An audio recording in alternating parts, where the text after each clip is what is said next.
दोस्तों, जीवन के अंदर हर एक चीज बहुत महत्व रखती है और कहते हैं स्थानाम प्रदानाम न कि बल प्रदानाम, यानी जीवन में स्थान का बहुत महत्व होता है।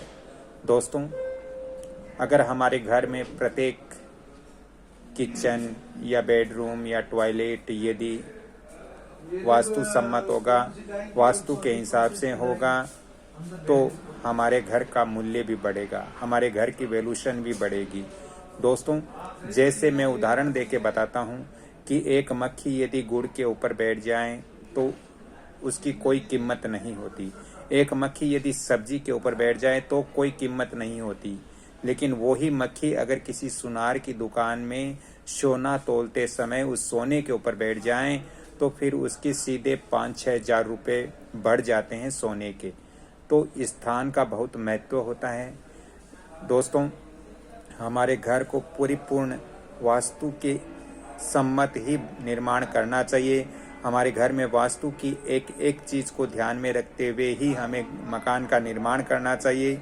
प्रिय मित्रों, बहुत सारे लोग कमेंट्स करते हैं कि सर क्या वास्तु अनुसार मकान जरूर होना चाहिए या नहीं होना चाहिए। तो मेरा तो यही कहना है, वास्तु के हिसाब से ही मकान का निर्माण करें, तभी आप उस मकान में जीवन में सुख समृद्धि और शांति ऐश्वर्य की आप प्राप्ति कर पाओगे।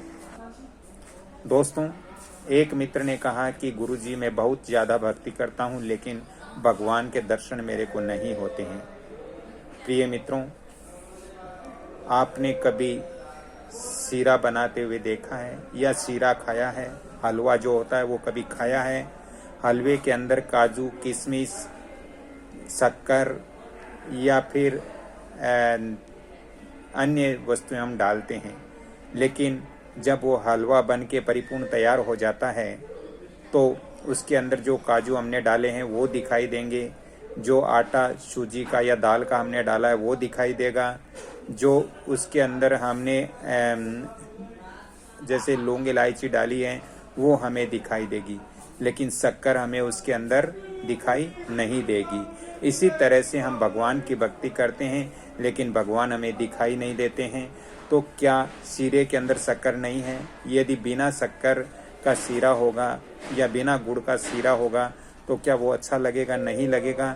इसी तरह भगवान की हम भक्ति करते हैं तो शक्कर की तरह ही भगवान हमें दिखाई नहीं देते हैं, जबकि भगवान हमारे आसपास ही होते हैं। दोस्तों, दूसरा भी एक उदाहरण मैं आपको देता हूँ। प्रिय मित्रों, किसी ने पूछा कि गुरुजी हम ईश्वर की भक्ति प्रार्थना बहुत करते हैं लेकिन हमें उसका फल प्राप्त नहीं होता है।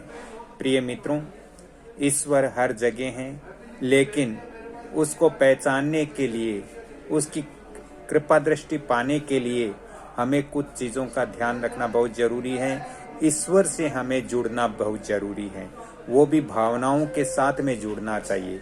क्योंकि दोस्तों, आपने देखा होगा कि किसी रेलवे स्टेशन या हॉस्पिटल या कोई अन्य सार्वजनिक स्थान पर वाईफाई लगी हुई होती है, तो क्या हम उस वाईफाई का उपयोग कर सकते हैं अपने मोबाइल में? नहीं कर सकते, क्योंकि जब तक हमें उनका पासपोर्ट मालूम नहीं होगा तब तक उस वाईफाई से हम कनेक्ट नहीं हो सकते।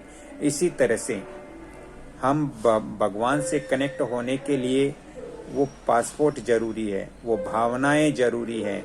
जरूरी नहीं है कि आप 7 घंटा, 8 घंटा, 10 घंटा, 12 घंटा भगवान के भजन करें। नहीं, आप यदि अगर भावना से, आत्मविश्वास से यदि भगवान का भजन कर रहे हो, भगवान का स्मरण कर रहे हो, तो भगवान से कनेक्ट हो रहे हो, तो आपकी भक्ति का फल आपको जरूर मिलेगा। तो जैसे पासपोर्ट डालने के बाद वाईफाई चालू होती है, हमारा मोबाइल चालू होता है, वैसे ही भगवान से कनेक्ट होने के बाद ही भगवान हमें सहायता प्रदान करते हैं। इसी तरह हमारे मकान की ऊर्जाएं हैं। दोस्तों, घर के अंदर जल, वायु, अग्नि, पृथ्वी, आकाश, इन सब की ऊर्जाएं होती हैं और उन ऊर्जाओं को कनेक्ट तभी हमारा मकान कर पाता है जब हम अपने मकान का पासपोर्ट सही से रखते हैं। यानी मकान के जो किचन है, टॉयलेट है, बेडरूम है, या आपके गेस्ट रूम है, या आपका शौचालय है, जो भी है वो जिस नंबर का पासपोर्ट यदि हम सही रखते हैं, यानी ये वास्तु के अनुसार यदि हम उनको रखते हैं, तो वो सीधे इन ऊर्जाओं से कनेक्ट होते हैं और फिर हमारे घर में उन ऊर्जाओं का संतुलन हमारे घर पर बनता है और उस घर के अंदर हम सुखी पूर्वक रह सकते हैं। प्रिय मित्रों, आज की जो मेरी ये जानकारियां हैं वो अच्छी लगी तो वीडियो को लाइक, शेयर, सब्सक्राइब जरूर कीजिए और बेल आइकन घंटी के निशान पर भी क्लिक कीजिए, क्योंकि इतनी महत्वपूर्ण जानकारियां मैं इसी चैनल पर देता हूं। आपका भी दायित्व बनता है कि आप वीडियो को लाइक, शेयर, सब्सक्राइब जरूर करें। धन्यवाद। जय श्री कृष्णा।